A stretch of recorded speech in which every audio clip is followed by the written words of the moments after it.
Hi. I think we have just popped on. Yeah. Hi, everyone. Dallas Piana here from Coaching Scaling Secrets and Strategies for another Facebook Live on this Wednesday morning here in Portland, Oregon. Kind of rainy. Interesting. We had such a wet spring, and then we had a taste of summer last week. It was hot, and now we're back to rainy. But it'll be sunny once again next week. So that's what's happening here in our part of the land.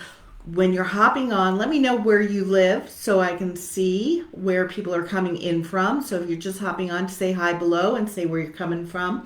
Today is probably one of the most important topics to talk about. And I talk about this pretty routinely, at least every quarterly. I do a quarter every, 4 times a year. I will talk about your first hire, okay? It is so important. And, I just wrote in the description of this, when is the best time to hire an assistant to help you? It's like like now, today.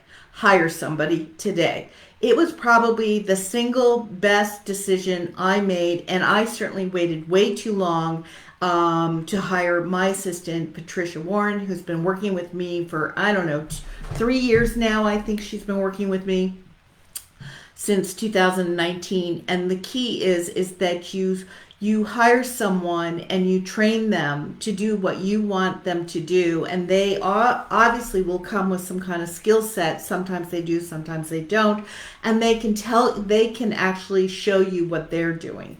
So I wanted to start out kind of going through why you need an assistant, when to hire, what to delegate, what kind of tasks to delegate, which are beneficial. And I've got a little cheat sheet here. And then how to onboard your new hire. You've got to onboard them just like you would a new client, set them up for success, how to manage them, how to evaluate them, and really where to find an assistant. Okay, so let's kind of go through these things together.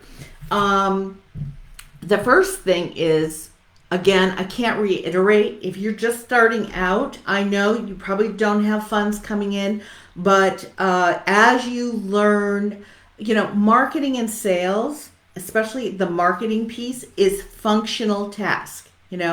You will learn tasks of what needs to happen day to day. Okay, those tasks need to happen 7 days a week, or at least 5 days a week.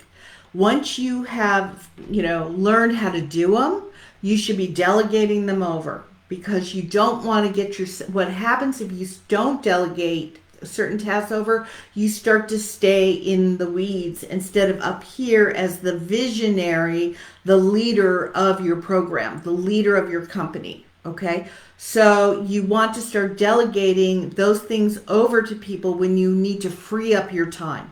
Now, in the beginning, it is good to learn all these functional tasks, because then you can monitor and manage who you delegate the task to make sure they're doing the right job. Okay, so if you want more time in your business and you want to stay out of the weeds, you definitely want to hire assistant. Okay, and I'll be saying virtual assistant.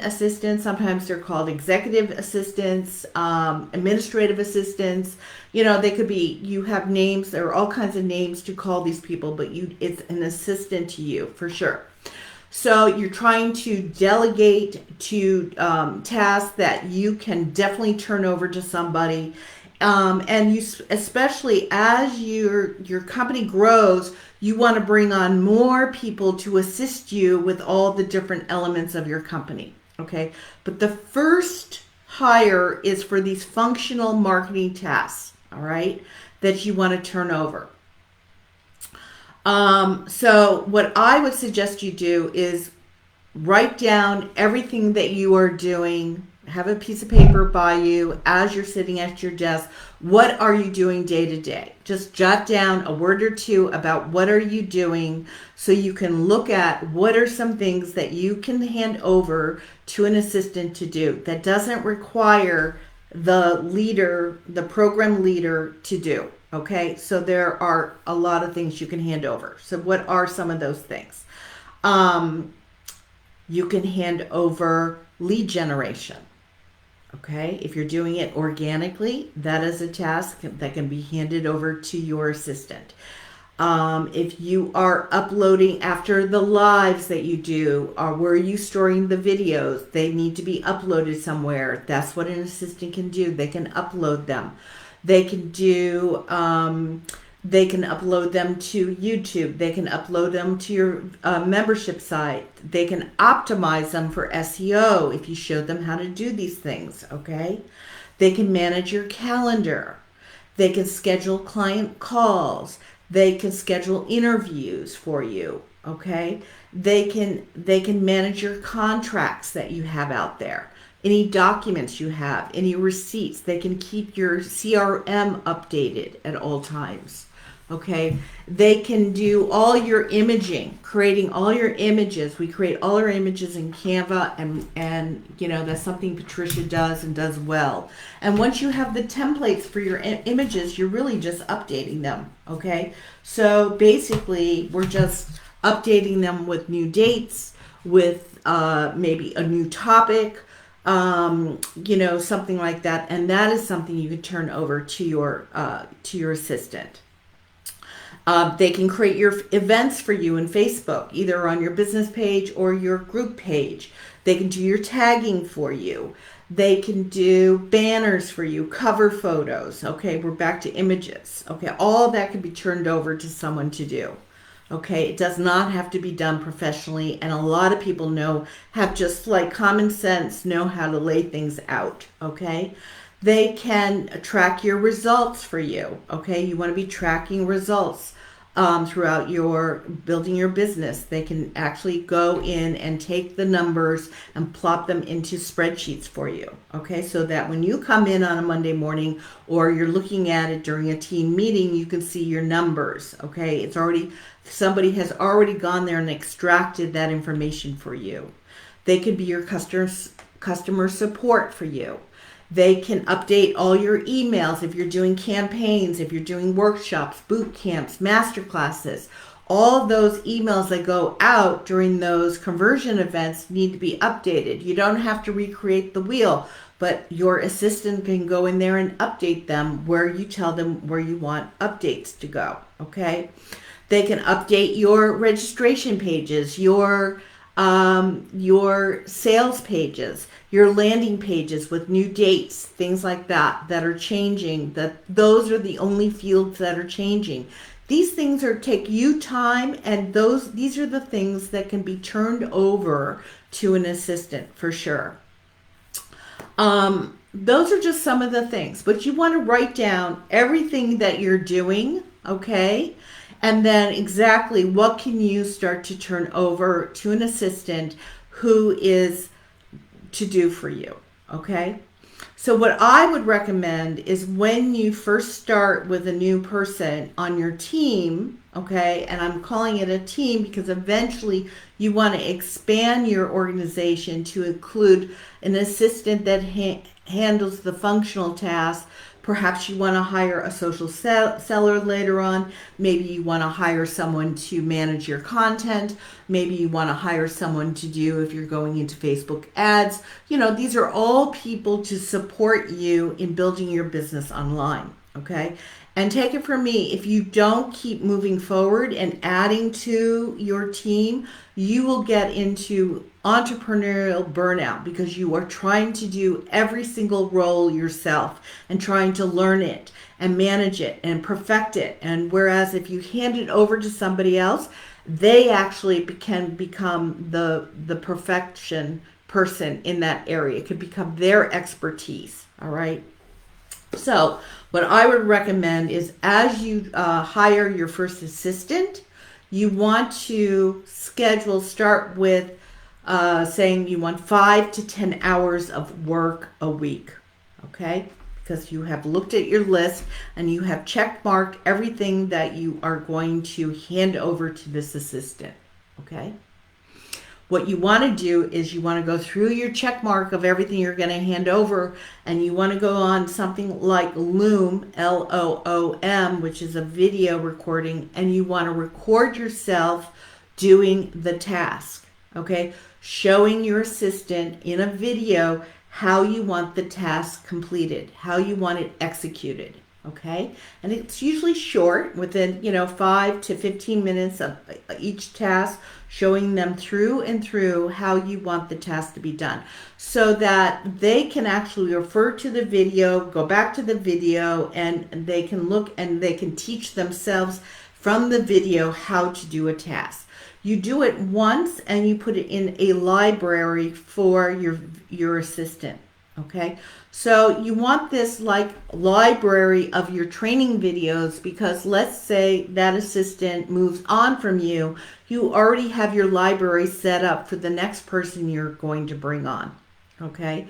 Or if you're bringing on 2 people to do the task because you're exploding, you want to be able to share the same video. So you want to create a library of training videos for every single person that comes into your organization, okay, your company.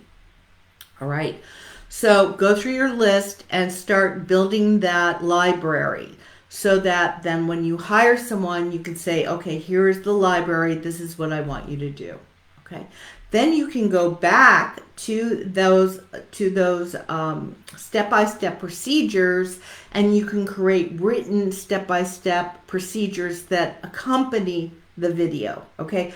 You don't have to do that. You can ask your assistant to do that. You can say, if it's your first hire, you can say, I created a video, I want you to learn from it. Can you, as you're learning from it, can you write down each step in the process, and have them write out your standard of operation? What's your standard for this procedure? So they can write out the step-by-step. That will help them retain how to do it as well. So that's just a trick, okay? A little hack you can do, all right? So not only do you want video instruction, you want step-by-step written instructions, okay?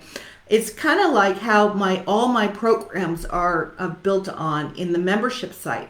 There is video instruction for those that are visual, and then there are written step-by-step instructions for people that need, to read it written. I'm one of those people. I learn best from a written procedure. Okay.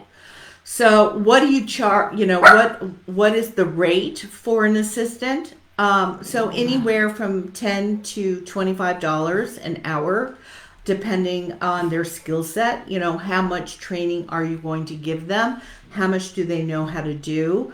I would actually stay with people in your homeland, wherever that is, and I would also, another tip is hire someone that is on your actual time zone or 1 over. Okay, because it's easier to connect with people, because in the beginning you're going to want to connect with them in the morning and then connect with them in the evening to see how they did.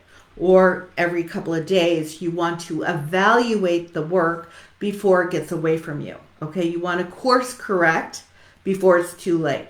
Okay, this is like the key piece of it, is the evaluation of what they're doing. Okay, you definitely want, the worst thing is, and I've heard this from coaches, I just want someone to come in and know what to do and I don't have to deal with it.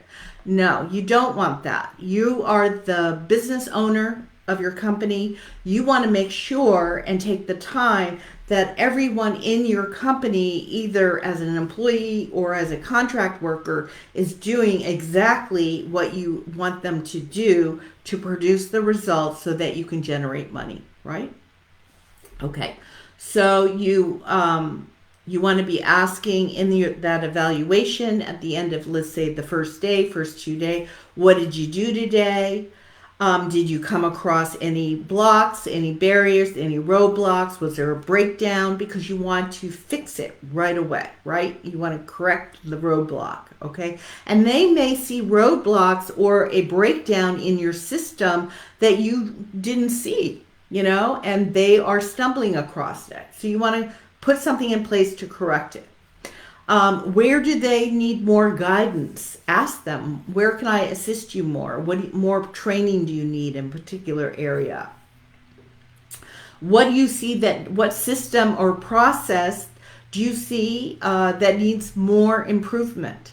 Okay, so somebody else is coming in with another, like an objective eye to your systems, may see what's missing and may give you a heads up of what else is needed. All right, so this is key. And then ask them, what's the plan for tomorrow? What will you be doing tomorrow? And then again, at the end of tomorrow, you evaluate them. Okay, what happened? Okay, it's going to take a while, like 5 to 7 days of constantly checking in with someone when you first hire them to make sure that they're doing it correctly. So you want your new hire, whoever that is, you want them to be that you're trying out each other, you're trying them out for the first 30 days. You know, you're not going to sign any long-term contracts with anyone because you are going to try them out as a trial basis for at least 30 days. So that's why I would, every morning for those first 30 days, this is what I want you to do. If they're working every day for you, you know, set them free. They know where to go for the training. At the end of the day, set a time where you will get back on a Zoom call and go over their work together, all right? And course correct. And do that for your first 30 days together, a month, or is it, 28 days if you're doing 5 days a week, something like that, 20 days, okay? And then you can set them free after the 30 days when you are, assured that they know what to do. But then you want to schedule weekly, one-on-one, 30-minute minimum. What is the plan? Where's the company going? What are we doing? What is your plan for the week? What are you up to? You want to keep your finger on the pulse of the people you hire. You do not want to set them free. They will feel better too, because that there is connection. You're building a relationship and a connection to your right hand arm. Okay, this person is your assistant. What's great about this is if you decide to take a 3-day weekend or a week off or go on vacation, you can be rest assured that the infrastructure, the functional tasks keep being done while you're on vacation. Okay, so you want to be sure of that as well. Hi, Kimberly. Let's see. What else? Where do you find these people? For me, I would prefer not to work with family members. Okay. Although there are people that hire their sister, their children to do this work. Okay. And it works out fine. You could make posts in social media in certain groups asking, I'm looking for an assistant who has a great referral for me. You want a referral, okay? You want to evaluate. You want to ask what work have you done before? You want to call if somebody has done work for somebody else, you want to make a phone call or you want to message that other person and see how did it go with this person, okay? You can also go into Upwork or Fiverr or Freelancer and post a job that you want if you want someone kind of blindly. But also you can see their recommendation, their referrals are there as well. All right. I did a post in a social media big group where I knew VAs were hanging out. And I got tons of people responding. And I think on like number 1 or 2, we clicked, boom, she was it. And Patricia has been with me for 3 years, okay? And then taken on more and more and more responsibilities as we have grown together. We have grown this business together. So you do want to start as soon as possible. As soon as possible. This is money worth, well spent, I promise. It will free you up. Otherwise, you're going to go into this entrepreneurial burnout trying to do everything. You want to start delegating right away to someone that can help you out. Again, if you have any questions around this, drop them in the comments below. Myself or Patricia will be glad to answer any of them for you if you're still having doubts. But I'm telling you, do not hesitate to entrust the functional task over to an assistant. There are so many wonderful assistants out there on the internet that this is what they do. They support coaches in business, okay, as we grow our business online. All right, that's what I have for you today. I think that's all of the highlights. Yeah, and I'll see you next week. Bye.